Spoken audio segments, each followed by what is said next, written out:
Selain di Bekasi, pemirsa, kosmetik ilegal dan berbahaya pun ditemukan di sejumlah daerah seperti di Jakarta, Tangerang, Makassar, dan Samarinda. Kosmetik tidak memiliki izin edar dari Balai Besar Pengawasan Obat dan Makanan sehingga dikhawatirkan mengandung bahan-bahan berbahaya bagi kesehatan.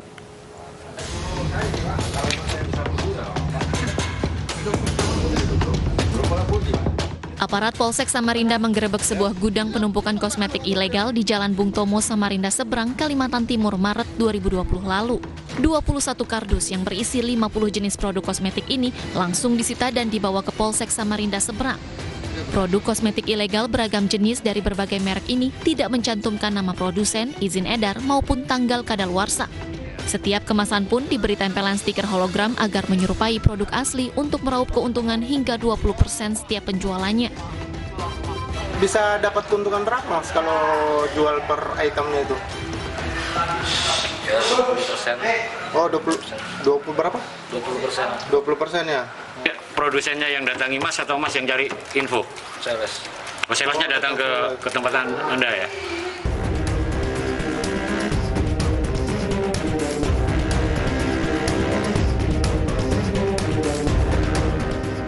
Sedangkan di Makassar, Sulawesi Selatan, 3 orang tertangkap tangan saat sedang meracik kosmetik di sebuah rumah mewah di Jalan Tanjung Metro Makassar, 23 Agustus 2019 lalu.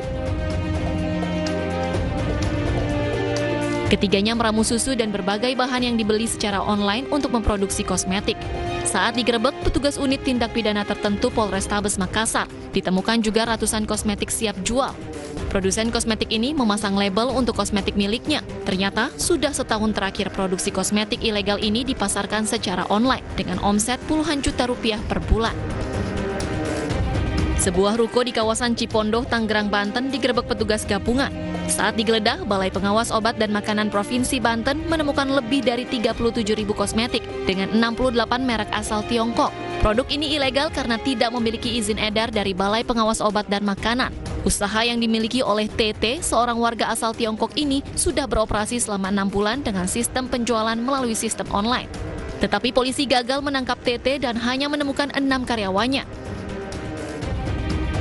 Penggerebekan terhadap rumah digunakan sebagai tempat produksi kosmetik palsu juga terjadi di Jakarta. Di sebuah rumah berlantai 2 di Komplek Taman Surya Kalideres, Jakarta Barat, petugas Balai POM menemukan kosmetik hasil oplosan dari berbagai merek dan bahan-bahan berbahaya.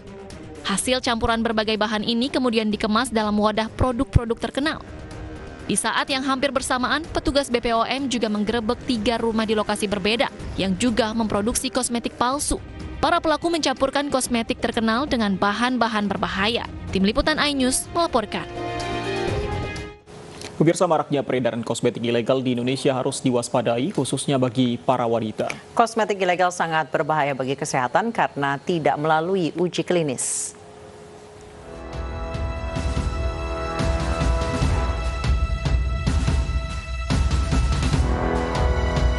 Harga yang murah dan kemasan yang mirip dengan aslinya kadangkala membuat konsumen tergiur untuk membeli kosmetik. Kosmetik palsu dan ilegal tetap menarik minat konsumen. Para wanita pengguna kosmetik harus waspada dengan bahaya penggunaan kosmetik palsu atau ilegal untuk kesehatan jika digunakan dalam jangka waktu lama. Kosmetik yang tidak lulus uji klinik bisa membuat kulit mudah iritasi karena bahan kimia yang digunakan berbahaya seperti merkuri dan aluminium. Merkuri terkenal sebagai bahan kimia berbahaya yang biasa digunakan untuk memutihkan kulit. Bahkan ada kosmetik ilegal yang mengandung arsenik yang merupakan salah satu racun mematikan. Bagi Anda konsumen barang kosmetik, sebaiknya mulai sekarang harus teliti lagi mengecek izin edar serta tanggal kadaluarsa produk. Sebab barang yang telah memiliki izin edar biasanya telah melewati pengujian secara klinis hingga dinyatakan aman untuk digunakan. Semua orang tentu ingin menggunakan produk kecantikan yang terbuat dari bahan yang aman dan tidak beracun. Sayangnya tidak mudah untuk mengenali produk yang asli atau palsu. Maka bijaklah untuk memilih kosmetik mana yang aman agar terhindar dari gangguan kesehatan. Tim Liputan iNews melaporkan.